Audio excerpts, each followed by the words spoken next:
So if we have 2,600 HR people, do you want me to not make any cuts No, to I'm that number? asking you a specific question about the centers that are fully funded by user fees. That's one center. It's the tobacco center. Well, And so okay, well, let me you just said we say- can't just keep cut and cut. We can't keep hiring and hiring. The agency doubled since 2007. So let me ask you, what is the right number of employees? No, you're at the here to HR? answer my question. In the 12 labs that we have that evaluate food products in the food inspection realm, there are no, as of last week, I just did a check, there are no backlogs. They are running at 100% efficiency. There are no drug approval delays, despite the, what people Well, want to attribute. that is not what I have been told. That's not true, Senator. We have our FOIA staff. They continue to work at the FDA. I've made sure that all the FOIA staff at the FDA are doing their job. We are also using AI to reduce the burden on that staff. Well, Welcome back to Right View Nation, the channel where we cut through the political circus and tell it like it is. No filters, no fear, no apologies. Today, we've got a jaw-dropping moment from the U.S. Senate. Senator Patty Murray absolutely losing her mind in a committee hearing, berating the Trump-appointed FDA Commissioner like a power-hungry bureaucrat who thinks she's the queen of public health. Let me tell you something, folks. This wasn't a hearing. This was a political ambush. A scripted, hostile takedown meant to smear anyone remotely tied to the Trump administration under the guise of defending science. But what it really was, a masterclass in political theater by the radical left. Let's be real. Patty Murray wasn't asking questions. She was issuing marching orders. She started off pretending to care about drug safety, FDA standards, and the so-called gold standard of science. But the second she got the mic, it turned into a full-blown assault on one man's leadership because it didn't fit her socialist vision of a bloated, unaccountable federal agency. She was furious that the commissioner had the audacity, the absolute gall, to reduce bureaucracy and streamline operations at the FDA. Because how dare someone try to make government more efficient, right? And get this, her biggest complaint, that people got fired from positions funded by user fees, not even taxpayer dollars. That's right. She's upset that the FDA didn't keep people on the payroll just to sit around, regardless of whether they were needed. That's the left's vision of America. Government for the sake of government. Let me ask you, when was the last time anyone walked into a government office and thought, wow, this place is efficient? Never. But according to Murray, if you're not growing the federal government year after year, you're some kind of criminal. She claimed firing people was reckless. She said streamlining the agency was a threat to safety. Give me a break. What's reckless is refusing to admit that the FDA, like most bureaucracies, is bloated and ineffective.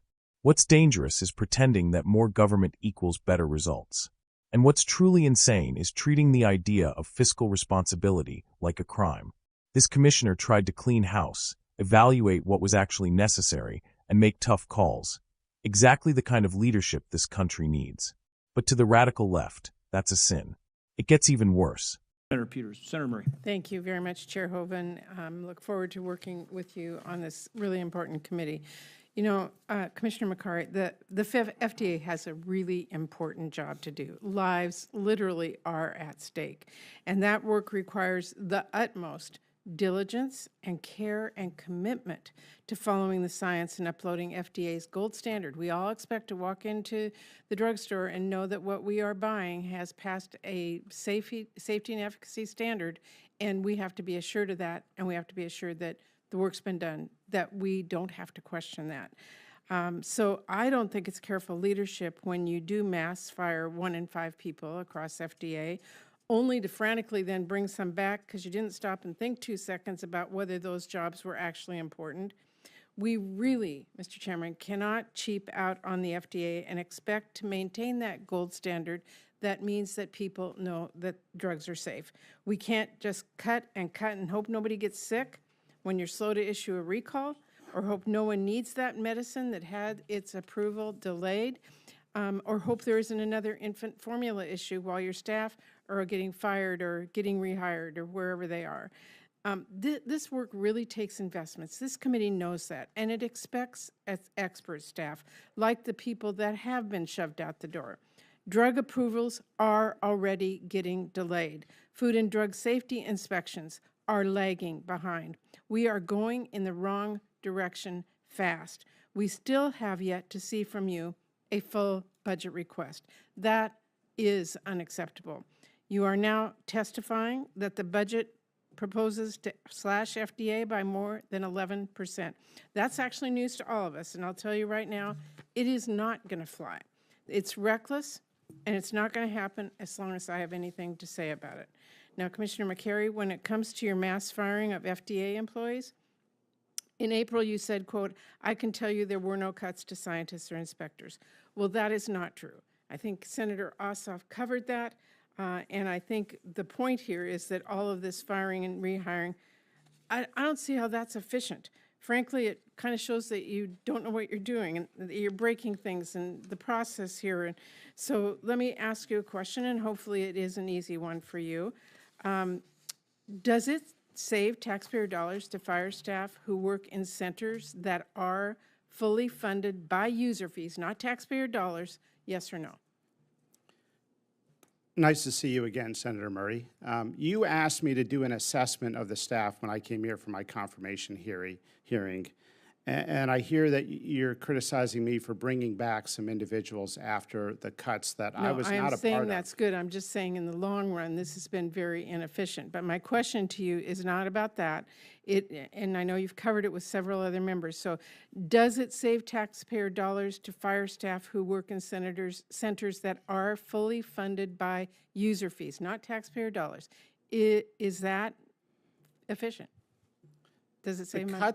The cuts were to HR, IT, communications. There were 2,600 But they're funded by HR user staff. fees. They're funded by user fees. In It part. is not saving any In money. part. Well, many of the staff you fired were in centers that are actually fully funded by user fees. You know that, correct? So if we have 2,600 HR people, do you want me to not make any cuts No, to I'm that number? asking you a specific question about the centers that are fully funded by user fees. That's one center. It's the tobacco center. Well, And so okay, well, let me you just said we say- can't just keep cut and cut. We can't keep hiring and hiring. The agency doubled since 2007. So let me ask you, what is the right number of No, employees? you're at the here to HR? answer my questions, Okay. sir, and I'm going to ask some more. Without critical support staff you fired, inspectors cannot plan their trips. They cannot do their jobs. I want to ask you, what % of planned inspections has FDA missed since those April 1st firings? In the 12 labs that we have that evaluate food products in the food inspection realm, there are no, as of last week, I just did a check, there are no backlogs. They are running at 100% efficiency. There are no drug approval delays, despite the, what people want to attribute. That is not what I have been told. I have been told, and I would like you to go back and check and report back to us, because we know that some of the planned inspections at these that were supposed to take place have been missed. And to me, why that's so important, if there is not inspections, the public doesn't have the information that they need. I am going to run out of time, so I want to move on. Yeah, there were no cuts to inspectors. Will you go back and check for me, please? Absolutely.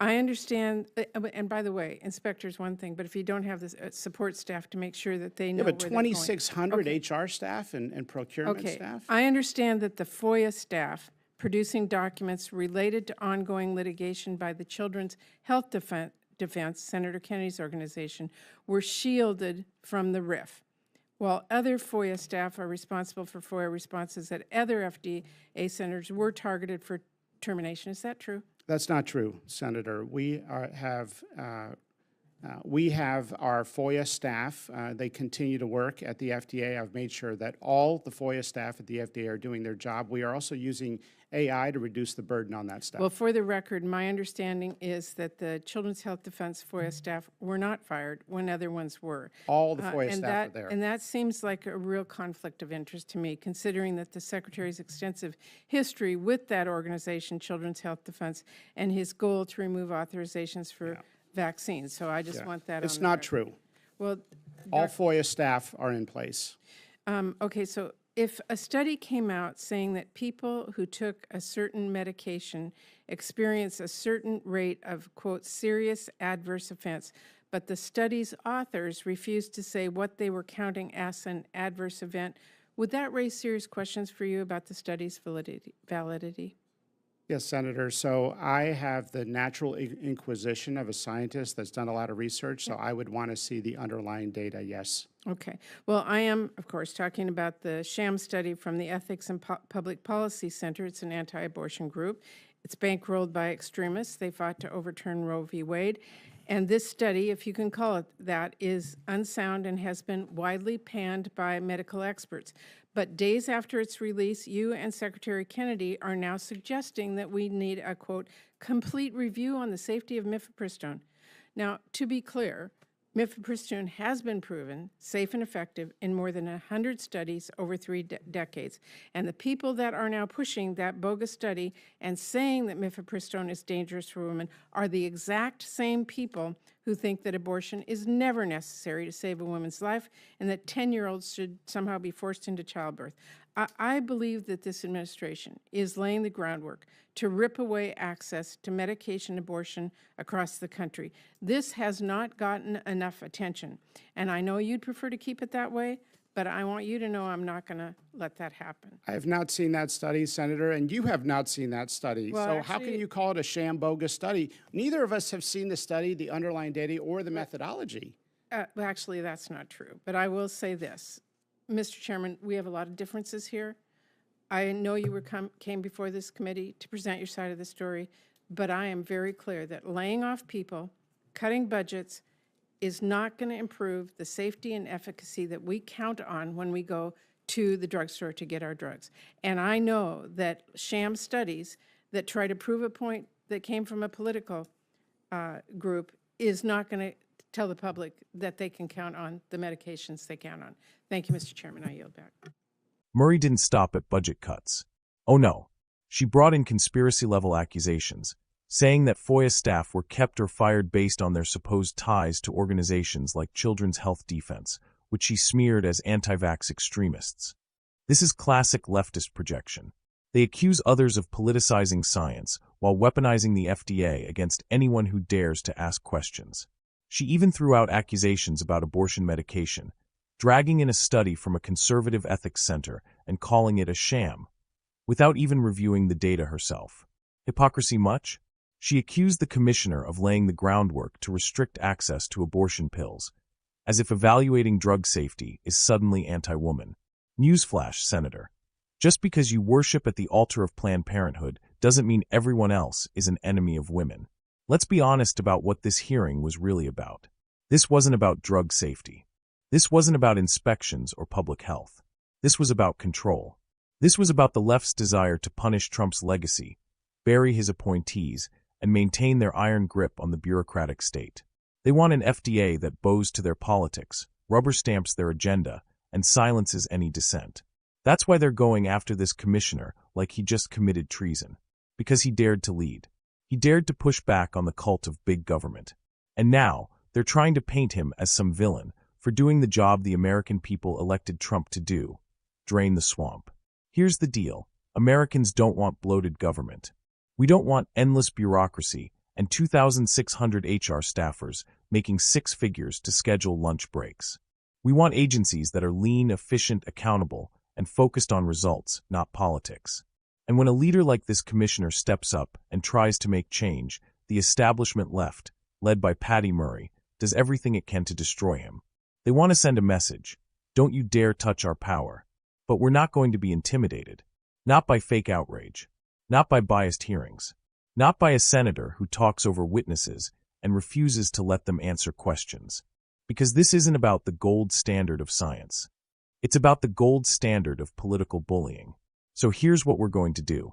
We're going to stand up for real leadership. We're going to call out every time the left uses science as a shield for political tyranny.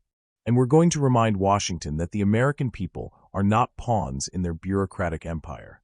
Like, share, subscribe, join the Right View Nation, where we defend freedom, expose hypocrisy, and fight for an America that works for we the people, not unelected technocrats.